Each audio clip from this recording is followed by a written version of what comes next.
शिव पुराण के अनुसार भगवान शिव लोक कल्याण के लिए लिंग के रूप में वास करते हैं और भगवान शिव के 12 विग्रहों को 12 ज्योतिर्लिंग कहा जाता है। भारतवर्ष में यह 12 ज्योतिर्लिंग अलग अलग स्थानों पर स्थित हैं। इनमें सर्वप्रथम श्री सोमनाथ जी का स्मरण किया जाता है।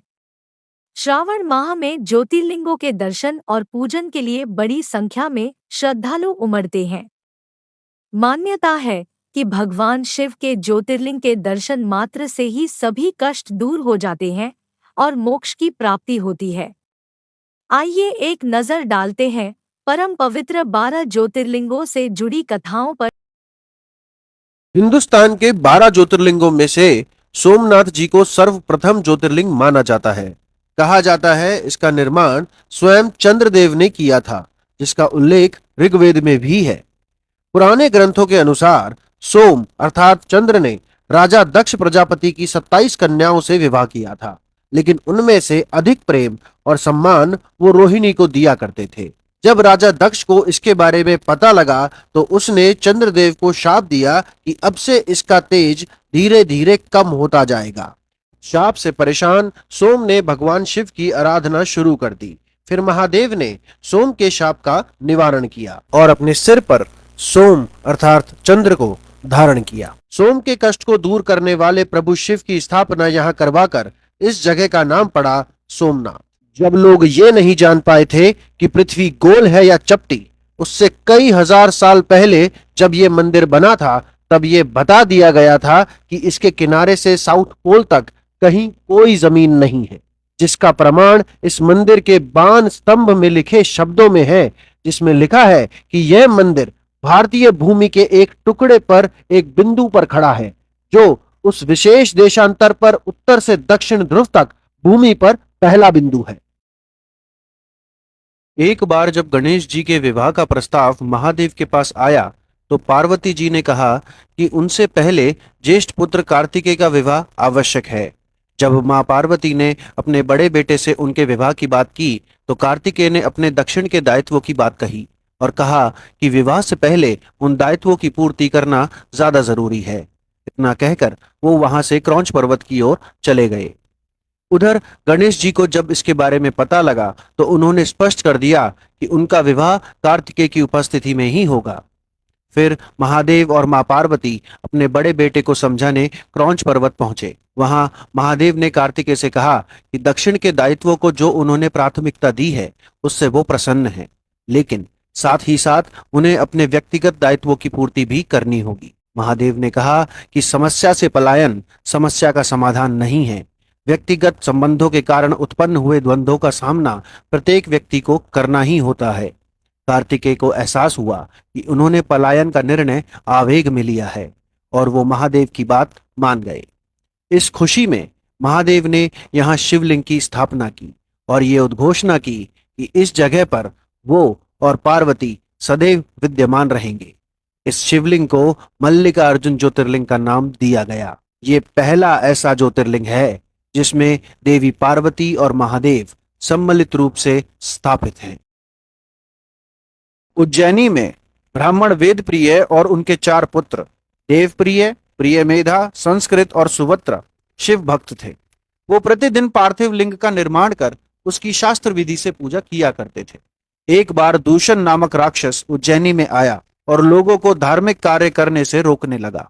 उस राक्षस के उपद्रव से चारों ब्राह्मण पुत्र भयभीत नहीं हुए और शिव जी की पूजा में लीन रहे। यह देखकर राक्षस दूषण उनकी तरफ आया और अपने सैनिकों से बोला कि इन्हें बांधकर मार डालो। चारों भाइयों ने उस दैत्य की बातों पर ध्यान नहीं दिया और अपने बनाए शिवलिंग की पूजा करते रहे। जैसे ही वो उन ब्राह्मणों पर हमला करने के लिए आगे बढ़ा, तभी जमीन फाड़कर महादेव प्रकट हुए और राक्षस दूषण को भस्म कर दिया। महादेव चारों ब्राह्मण भाइयों की भक्ति से काफी प्रसन्न हुए और उन्हें एक वरदान मांगने को कहा। तो उन्होंने अपने मोक्ष की कामना करते हुए महादेव को सभी की रक्षा करने के लिए वहीं रुकने की विनती की। महादेव ने उन चारों भाइयों को मोक्ष प्रदान कर दिया और घोषणा की कि आज से वो उस पार्थिव शिवलिंग में महाकालेश्वर ज्योतिर्लिंग के नाम से वास करेंगे और जो भी सच्ची श्रद्धा, पवित्र मन और निस्वार्थ भाव से इसके दर्शन करेगा उन्हें महादेव का आशीर्वाद सदैव प्राप्त होगा। विंध्य पर्वत ने घोर तपस्या कर महादेव से इच्छा अनुसार विशाल होने का वरदान मांगा। महादेव ने विंध्य को समझाते हुए कहा कि इस सृष्टि में सबके आकार का अपना महत्व होता है, अपनी उपयोगिता होती है। तुम्हें यह सुनिश्चित करना होगा कि तुम्हारी किसी भी कृत्य से संसार में कोई समस्या उत्पन्न नहीं होगी। वरदान पाते ही विंध्य पर्वत ने विशाल होना आरंभ किया और शीघ्र ही वो अंतरिक्ष तक पहुंच गया। अब उसे लगने लगा कि वो सबसे विशाल हो गया है और खुश होने लगा। तभी उसने ओमकार की ध्वनि सुनी और अपने आप को महादेव के हाथ में बंधे एक रुद्राक्ष पर बैठा पाया। यह देखकर विंध्य का अहंकार टूटा। फिर महादेव ने विंध्य को समझाते हुए कहा कि यदि तुम्हारा आकार छोटा है तो तुमसे भी छोटा कोई ना कोई अवश्य होगा, और यदि उसी प्रकार तुम विशाल हो तो तुमसे भी विशाल कोई ना कोई इस संसार में अवश्य होगा। इसलिए शरीर या आकार की तुलना करना कभी शाश्वत सुख का आधार नहीं बन सकता। विंध्य ने यह सुनकर महादेव से उस स्थान पर एक शिवलिंग स्थापित करने की मांग की, जिससे उसकी तरह भ्रमित लोगों को सही रास्ता मिल सके। विंध्य की विनती पर महादेव ने उस स्थान पर ओमकारेश्वर ज्योतिर्लिंग की स्थापना की, लेकिन ओमकारेश्वर ज्योतिर्लिंग की तीव्रता अधिक थी, तो उसे शांत करने के लिए उस पार्थिव लिंग से एक और शिवलिंग की स्थापना हुई, जिसे अमरेश्वर के नाम से जाना जाता है। केदारनाथ धाम में शिवलिंग की जगह बैल के पीठ के आकार के पत्थर की पूजा होती है। इसके पीछे एक कथा प्रसिद्ध है। महाभारत युद्ध में पांडवों ने अपने ही परिवारजनों का वध किया था, जिसके कारण महादेव उनसे काफी नाराज थे। अपने किए पाप से मुक्ति पाने के लिए पांडव महादेव के दर्शन के लिए पहुंचे, लेकिन महादेव उन्हें अपने दर्शन नहीं देना चाहते थे, तो वह बैल का रूप धारण कर पशुओं के झुंड में चले गए। कुछ देर बाद भीम ने महादेव को पहचान लिया कि महादेव बैल के रूप में हैं, और वो उनका पीछा करने लगा। उस बैल को पीछे से रोकने के लिए भीम उनके पीछे भागा, लेकिन भीम सिर्फ बैल रूपी महादेव का पीछे का हिस्सा ही पकड़ पाया और उस बैल का शेष शरीर जमीन में समाहित हो गया। पांडव बहुत दुखी हुए। महादेव से मिलने की उनकी लालसा देखकर प्रभु प्रकट हुए और उन्हें पाप मुक्त किया और पांडवों को स्वर्ग का मार्ग दिखाया। महादेव ने उद्घोषणा की कि अब से इस बैल के कूबड़ को केदारनाथ ज्योतिर्लिंग के नाम से जाना जाएगा, और जो भी निस्वार्थ भाव से इसके दर्शन करेगा उसके संकट दूर हो जाएंगे। भीमा शंकर ज्योतिर्लिंग के पीछे कुंभकर्ण के बेटे भीमा के अत्याचारों और उसके संहार की एक कथा है। भीमा का जन्म उसके पिता की मृत्यु के बाद हुआ था। बचपन में उसे इस बात का आभास नहीं था कि भगवान राम ने उसके पिता का वध किया था। जैसे ही भीमा बड़ा हुआ, उसकी मां ने इस बात से उसे अवगत कराया। अपने पिता की मृत्यु का पता चलने पर उसने विष्णु भगवान से बदला लेने का निश्चय किया और ब्रह्मा जी की तपस्या आरंभ कर दी। कई वर्षों की तपस्या के बाद उसे असीम शक्तिशाली होने का वरदान प्राप्त हुआ। इसके बाद भीमा ने अपनी असुर शक्ति का इस्तेमाल कर लोगों को नुकसान पहुंचाना शुरू कर दिया। उसके अत्याचारों से मानव ही नहीं, देवता गण भी त्रस्त हो गए। अंततः देवताओं ने भगवान शिव से मदद की गुहार की और भगवान शिव ने देवताओं को उसके अत्याचारों से मुक्त कराने का निर्णय लिया। एक बार भीमा ने राजा कामरूपेश्वर को शिवजी की पूजा करते देख लिया, तो उसने राजा को बंदी बना लिया और जेल में डाल दिया। लेकिन राजा शिव भक्त था, तो कारागार में ही पार्थिव लिंग की स्थापना कर शिवजी की पूजा करने लगा। भीमा को जब ये पता लगा तो उसने तलवार की मदद से राजा के बनाए शिवलिंग को तोड़ने का प्रयास किया, जिसके परिणाम स्वरूप महादेव स्वयं प्रकट हो गए और भीमा का वध कर दिया। जिस स्थान पर भीमा का वध हुआ, उस स्थान पर देवताओं ने शिवलिंग के स्थापना की मांग की। फिर भगवान शिव ने उन सभी देवताओं की बात मानते हुए भीमा शंकर ज्योतिर्लिंग की स्थापना की। महादेव ने अपनी प्रेरणा से एक पंचकोशी नगरी का निर्माण किया था, जिसे काशी कहा जाता है। यह नगरी महादेव का ही साक्षात रूप है और यह प्रभु को बहुत प्रिय है। जब इस नगरी का निर्माण महादेव ने किया था, तब ये उद्घोषणा की थी कि यह नगरी चिरकाल तक अविनाशी रहेगी। सृष्टि के अंत के पश्चात भी इसका अंत नहीं होगा। महादेव अपने त्रिशूल पर इस काशी को प्रलय होने पर धारण कर इसका संरक्षण करते रहते हैं। इसलिए ये क्षेत्र सभी लोगों से न्यारा है। इस नगरी में विश्वेश्वर ज्योतिर्लिंग के स्थापना की एक कथा है, जो पौराणिक ग्रंथों में उपलब्ध है। जब भगवान शिव का विवाह हुआ था, तब भोलेनाथ का निवास स्थान कैलाश पर्वत था और माता पार्वती अपने पिता के घर रहती थी, लेकिन उनका मन अपने पिता के यहाँ नहीं लग रहा था। एक बार जब शिव जी माता पार्वती से मिलने आए तो माता ने उन्हें अपने साथ ले जाने की प्रार्थना की। माता पार्वती की बात मानकर भगवान शिव उन्हें काशी ले आए और यहाँ विश्वेश्वर ज्योतिर्लिंग की स्थापना की। साथ ही ये घोषणा भी की कि वो सदैव अपनी इस प्रिय नगरी में विश्वेश्वर ज्योतिर्लिंग के रूप में स्थापित रहेंगे।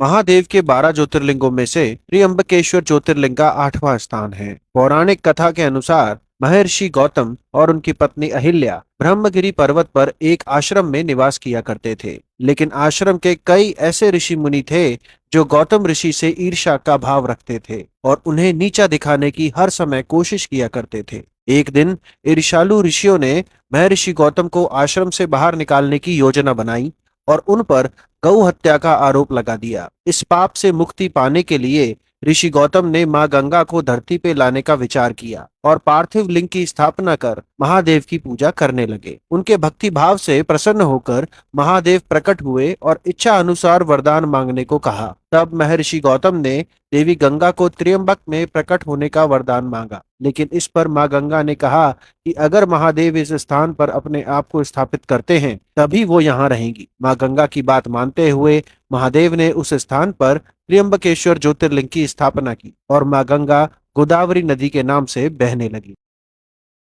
एक बार की बात है, दारुका नाम की राक्षसी अपने पति दारुक के साथ एक वन में रहा करती थी। मां पार्वती ने दारुका को वरदान दिया कि वो इस वन को अपने साथ कहीं भी ले जा सकती है। वरदान पाते ही दारुका उस वन को उठाकर समुद्र के बीच ले गई और वहां पर असुरों का वर्चस्व स्थापित करने लगी। एक दिन उसी समुद्र के मार्ग से होकर कुछ नाव उस वन की ओर आ रही थी। राक्षसों ने उन सभी मनुष्यों को बंदी बना लिया जो उन नावों में सवार थे। उन बंधकों में एक सुप्रिय नामक वैश्य भी था जो महादेव का परम भक्त था। बंधक होते हुए भी सुप्रिय भगवान शिव की पूजा करता रहता था। इस बात की सूचना जब राक्षस दारूक को लगी तो उसने सुप्रिय को कहा कि अगर वो इसी प्रकार महादेव की पूजा करता रहेगा तो वो निश्चित ही उसका वध कर देगा। जैसे ही दारूक ने सुप्रिय और अन्य बंधकों को मारने का प्रयास किया, तभी वहां महादेव प्रकट हुए और सभी बंधकों को मुक्त करवाते हुए कहा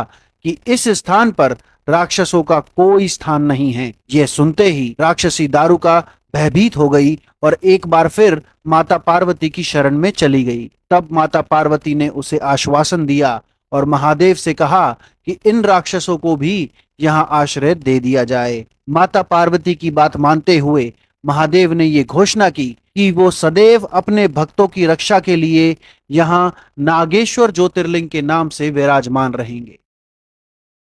9वें ज्योतिर्लिंग की कथा एक ऐसे शख्स से जुड़ी है जिसने 9 ग्रहों को बंदी बना लिया था और जो महादेव का परम भक्त था। मैं बात कर रहा हूँ महाविद्वान रावण की। रावण की इच्छा थी कि महादेव उसके साथ लंका चले और वहीं निवास करें ताकि वो अपना जीवन उनकी सेवा में समर्पित कर सके। यह इच्छा लेकर रावण कैलाश पहुंचा और महादेव को अपने साथ लंका चलने की जिद करने लगा।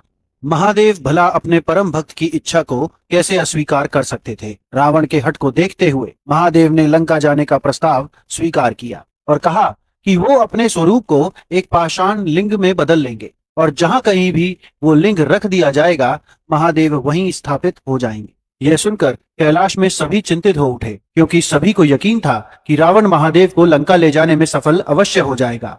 फिर भगवान विष्णु ने वरुण देव को रावण के पेट में जाने का आदेश दिया। उसके पश्चात थोड़ी दूर चलने पर रावण को लघुशंका का आभास हुआ और राह चलते उसे एक बेजू नाम का ग्वाला दिखा जो भगवान गणेश ही थे, जिसे वो शिवलिंग थमाकर चला गया। जब रावण वापस आया तो देखा कि शिवलिंग वहीं स्थापित हो चुका था, जिसे देख वो क्रोधित हो उठा और वहां से चल दिया। इसी तरह से उस स्थान पर वैद्यनाथ ज्योतिर्लिंग की स्थापना हुई और ये समझ में आया कि महादेव पर किसी एक का अधिकार नहीं है। रावण ने प्रयास अवश्य किया था लेकिन वो असफल रहा। शिवजी के 12 ज्योतिर्लिंगों में से रामेश्वरम ज्योतिर्लिंग का 11वां स्थान है। इसके अलावा ये 4 धामों में से चौथा प्रमुख धाम भी है। कहा जाता है जब रामचंद्र जी सीता माता की तलाश में भटक रहे थे तब जटायु ने उन्हें बताया कि रावण ने माता सीता का हरण किया है और उन्हें दक्षिण की ओर लंका ले गया है। जब प्रभु श्री राम दक्षिण छोर पर पहुंचे तो देखा कि लंका जाने के लिए उन्हें समुद्र पार करना होगा और वे विचार करने लगे कि कैसे इस समस्या का निवारण हो और कैसे रावण को युद्ध में हराया जाए। श्री राम जो प्रतिदिन महादेव की पूजा किया करते थे और पूजा के पश्चात ही अन्न और जल ग्रहण किया करते थे, उस दिन जब उन्हें प्यास लगी और वह पानी पीने के लिए गए, तब उन्हें स्मरण हुआ कि उन्होंने महादेव की पूजा नहीं की है। फिर प्रभु श्री राम ने वहीं समुद्र तट पर एक पार्थिव लिंग की स्थापना की और महादेव की आराधना आरंभ की। महादेव प्रभु राम की भक्ति से प्रसन्न होकर उनके समक्ष प्रकट हुए और मनवांछित वरदान मांगने को कहा। प्रभु श्री राम ने युद्ध में अपनी जीत सुनिश्चित हो जाने का वरदान मांगते हुए महादेव को इस जगह पर सदा के लिए लोक कल्याण हेतु स्थापित होने की विनती की। महादेव ने प्रभु राम को उत्तम वरदान दिया और रामेश्वरम के नाम से वे यहाँ स्थापित हुए। घुश्मेश्वर ज्योतिर्लिंग शिवजी के 12 ज्योतिर्लिंगों में से अंतिम ज्योतिर्लिंग है। हिंदू पौराणिक ग्रंथों के अनुसार इसके पीछे की कथा इस प्रकार है। ब्राह्मण सुधर्मा और उसकी पत्नी सुदेहा दक्षिण में रहा करते थे। सुदेहा को इस बात का काफी दुख था कि वो मां नहीं बन सकती थी। पुत्र मोह में आकर सुदेहा ने अपनी बहन घूष्मा की शादी अपने पति सुधर्म से करवा दी। घूष्मा महादेव की परम भक्त थी। वो प्रतिदिन 108 पार्थिव लिंग बनाकर महादेव की आराधना किया करती थी। पूजा करने के बाद वो सभी पार्थिव लिंग नदी में विसर्जित करती थी और उसके बाद ही जल ग्रहण किया करती थी। अपने कोमल स्वभाव के कारण वो सुधर्म की अत्यंत प्रिय हो गई। यह देख सुदेहा को अपनी बहन से ईर्ष्या होने लगी। जल्द ही घूष्मा को एक सुंदर पुत्र की प्राप्ति हुई जिसका नाम सुकर्म रखा गया। सुधर्मा और घूष्मा काफी खुश थे और उधर सुदेहा की ईर्ष्या चरम सीमा पर थी। कल्पना सुदेहा ने की थी उसकी प्राप्ति घूष्मा को हो रही थी। सुकर्म के विवाह के पश्चात सुदेहा ने सोचा कि अगर वो सुकर्म का अंत कर दे तो घूष्मा और सुधर्म की खुशियों का भी अंत हो जाएगा। मौका देखकर सुदेहा ने सुकर्म की हत्या कर दी और उसके मृत शरीर को नदी में बहा दिया। अगले दिन सुबह घूष्मा अपने पुत्र सुकर्म की मृत्यु से तनिक भी विचलित नहीं हुई और महादेव की पूजा करती रही। पूजा समाप्त होने के बाद जब वो पार्थिव लिंग को नदी में विसर्जित करने गई तो देखा कि उसका पुत्र सुकर्म नदी से बाहर आ रहा था। घूष्मा की भक्ति से प्रसन्न होकर महादेव प्रकट हुए और घूष्मा को एक वरदान मांगने को कहा। महादेव ने कहा कि सुदेहा ने जो पाप किया है उसे उसका दंड अवश्य मिलेगा।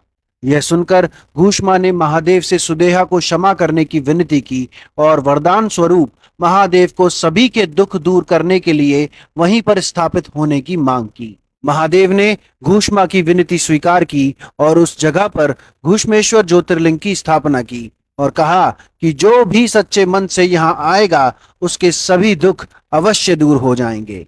अगर आपको वीडियो अच्छी लगी हो तो आप हमारे चैनल को सब्सक्राइब करें एंड वीडियो को लाइक और कमेंट करें ताकि हम आपके लिए ऐसे हाई न्यू वीडियो लाते रहें।